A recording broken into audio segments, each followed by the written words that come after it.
In June of 1969, the Martin family traveled to the Great Smoky Mountains National Park for a camping trip. It was not an unusual decision. The park was popular, well-traveled, and familiar to families. That weekend, the area around Spence Field, a high-elevation clearing along the Appalachian Trail, was active with hikers, campers, and children.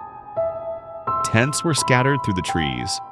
Voices carried easily through the open field. Nothing about the setting suggested danger. Dennis Martin was 6 years old.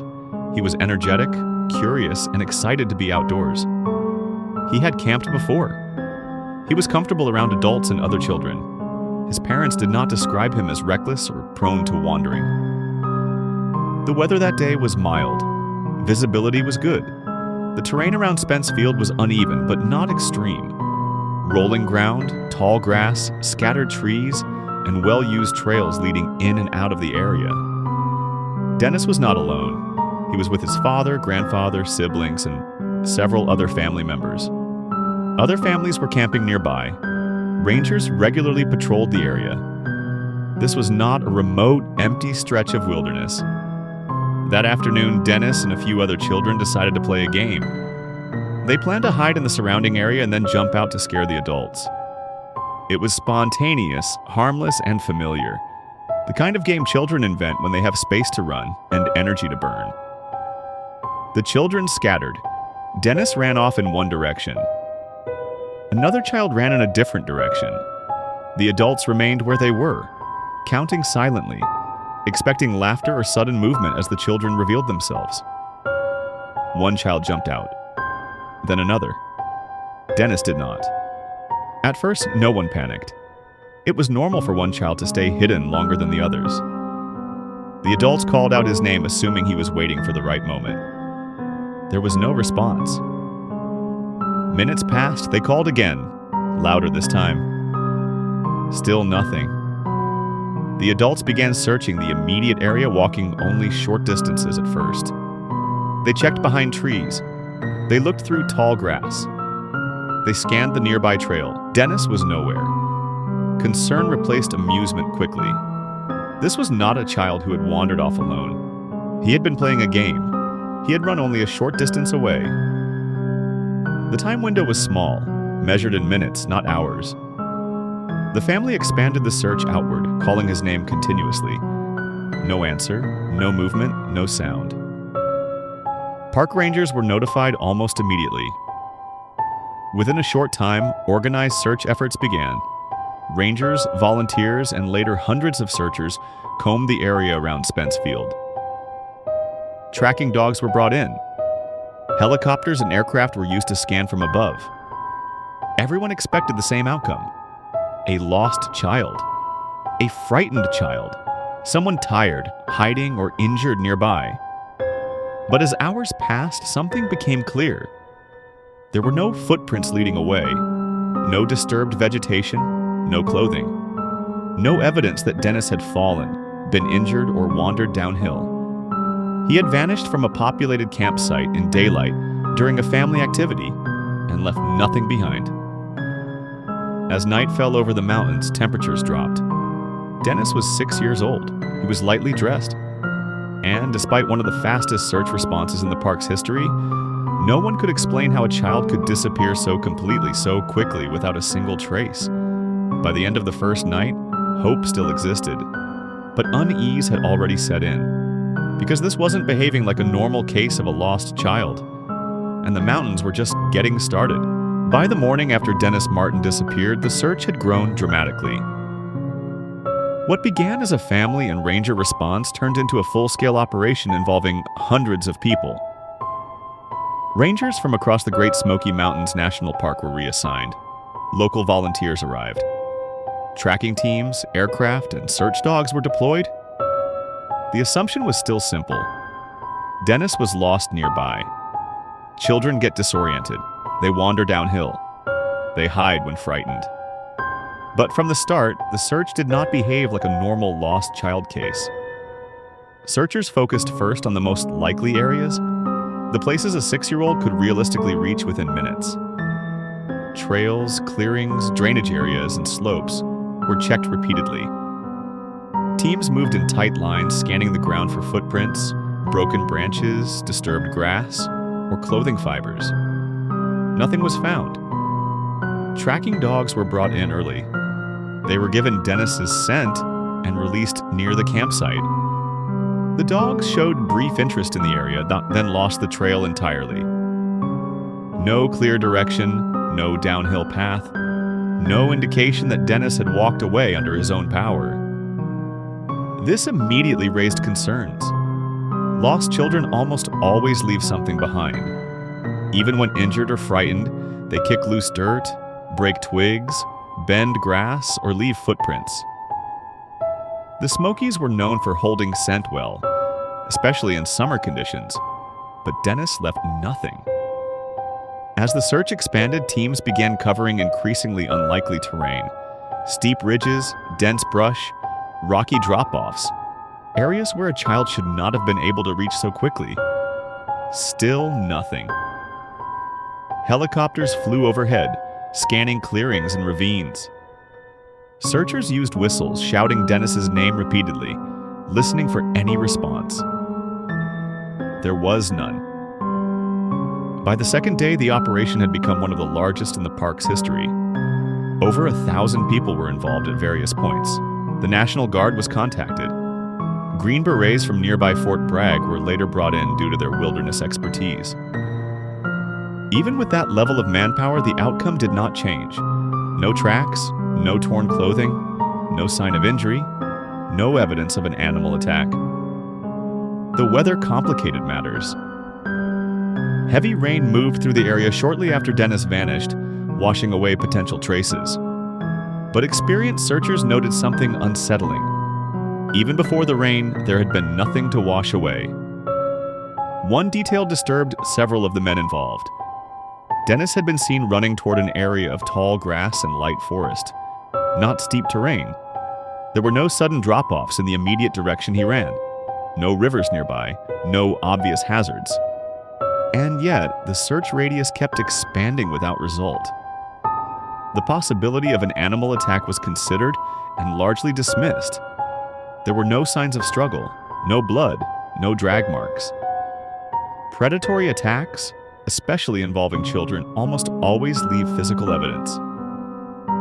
The possibility of abduction was also raised, but the setting made it unlikely.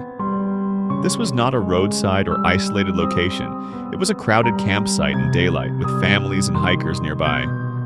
No one reported seeing strangers acting suspiciously. As days passed, hope began to shift. Search leaders transitioned from rescue to recovery. That shift was devastating for the family. Dennis's father remained in the park, assisting with searches and refusing to leave. His mother waited nearby, holding onto the belief that her son might still be alive somewhere in the mountains. But the longer the search continued, the stranger the case became. Lost children are usually found within hours. Injured children are found within days. Dennis Martin was neither. He vanished into an environment that should have revealed him, and instead, the mountains remained silent. By the end of the first week, searchers were exhausted. They had covered ground repeatedly. They had followed every reasonable path, and still there was nothing. No trace of a 6-year-old boy who had been playing a game only minutes before he disappeared. For seasoned rangers, that absence was the most alarming sign of all. Because in the wilderness, even tragedy leaves evidence. Dennis Martin left none. As the search for Dennis Martin stretched from days into weeks, investigators began paying closer attention to the details that did not align with a normal wilderness disappearance. Several of those details came from the people who were there. Dennis's father later stated that his son had been running downhill when he disappeared, a direction that should have made tracking easier, not harder. Children who wander tend to continue downhill until they encounter obstacles. Searchers covered those areas extensively. Nothing was found. Another detail came from an experienced park ranger who was present during the early stages of the search.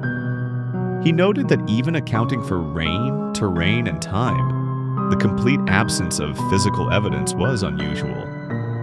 In most cases, even when children succumb to exposure, something is recovered: a shoe, clothing, or remains. Dennis left none. Then there were the reports that were never fully explained. One man camping nearby told rangers he had seen a rough-looking individual carrying what appeared to be a child over his shoulder in the distance. The figure was moving quickly through the woods away from the general campsite area.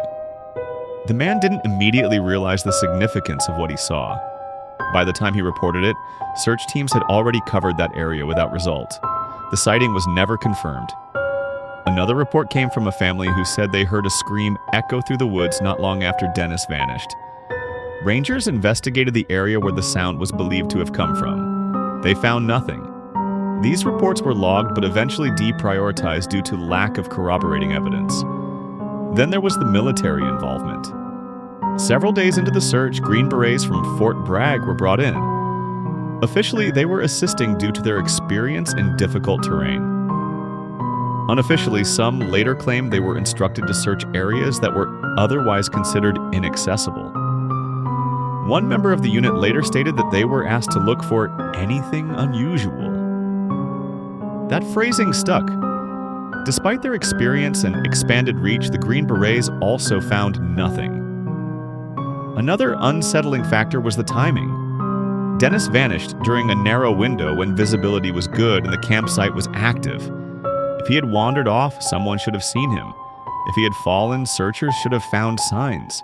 If he had been attacked by an animal, evidence would have been present. None of those things happened. As weeks passed, attention turned to the environment itself. The Great Smoky Mountains are dense, but they are also well studied. Rangers understand how people move through them. They understand how bodies are recovered. They understand how children behave when lost. Dennis Martin's disappearance fit none of those patterns. Eventually, the official search was scaled back. Volunteers continued sporadic efforts. The family never stopped hoping. Years later, the case remained unresolved. No remains were ever conclusively identified as Dennis Martin. No confirmed sightings followed. No explanation satisfied the evidence. The park quietly closed the case as an unsolved disappearance. For those involved, the most unsettling part was not any single theory. It was the silence. Dennis Martin did not vanish into deep wilderness over days. He vanished within minutes during a family game in a populated area. And the land that should have revealed him never did. The mountains did not give him back, and they never explained why. By the end of the summer of 1969, the search for Dennis Martin had effectively ended. The Great Smoky Mountains returned to their normal rhythm.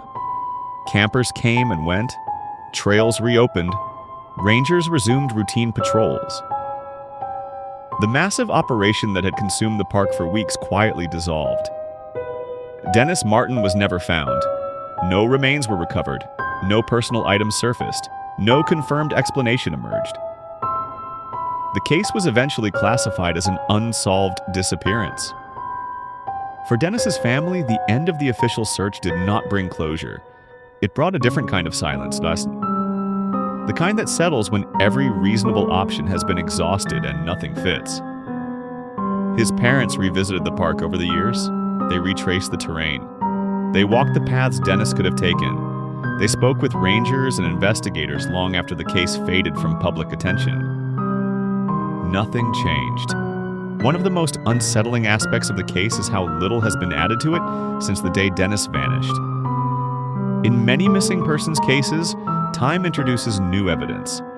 A discovery, a confession, a recovery, even a mistake corrected. In Dennis Martin's case, time did nothing. The mystery did not deepen. It simply remained.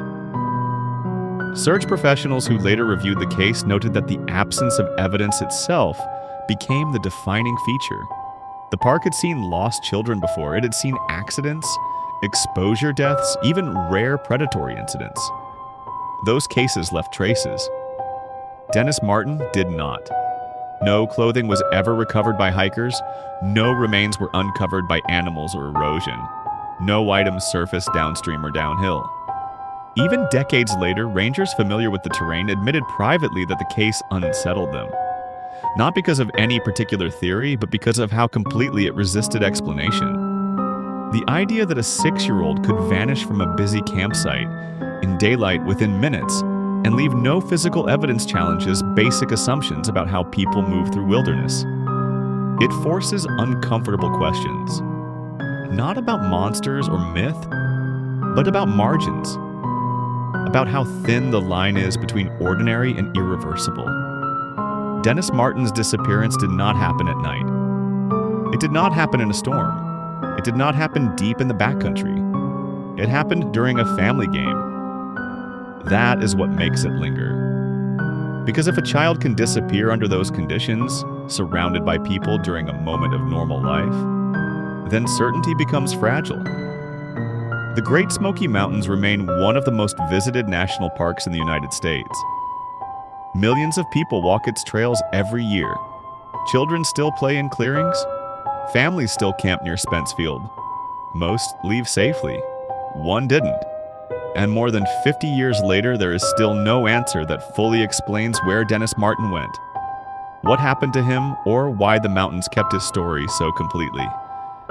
The case remains a reminder not of danger lurking everywhere, but of how quickly the ordinary can fracture and how sometimes, despite every effort, nothing comes back to explain it. Dennis Martin vanished in minutes.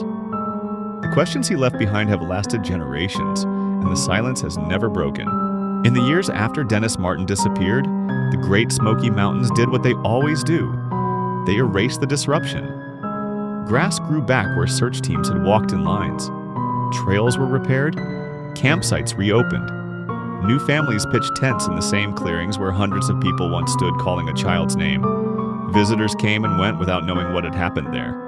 For many of them, nothing ever would. Rangers who were involved in the original search eventually retired. Some spoke quietly about the case later in life. Not to propose explanations, but to acknowledge something rare. They had never seen another disappearance like it. Not because it was dramatic, not because it was violent, but because it ended without friction. No struggle, no discovery, no mistake uncovered later. Just a child who ran a short distance during a game and never came back. Dennis Martin is still officially listed as missing. No grave exists. No confirmed date of death. No final location. For his family, that absence became permanent. For the park, the case became something unspoken. Not forbidden, but unresolved. A reminder that even well-mapped land, even crowded spaces, even daylight don't guarantee explanation. Most wilderness stories end with a recovery. This one didn't, and that may be the reason it still circulates decades later. Not as a legend, not as a warning, but as a question that refuses to close. What happened to Dennis Martin? Not in theory, not in rumor, but in reality. Because whatever the answer is, it happened in a place people still visit every day, doing the same ordinary things his family was doing when he vanished. Camping, playing, trusting the space around them, and then watching it fail to give anything back.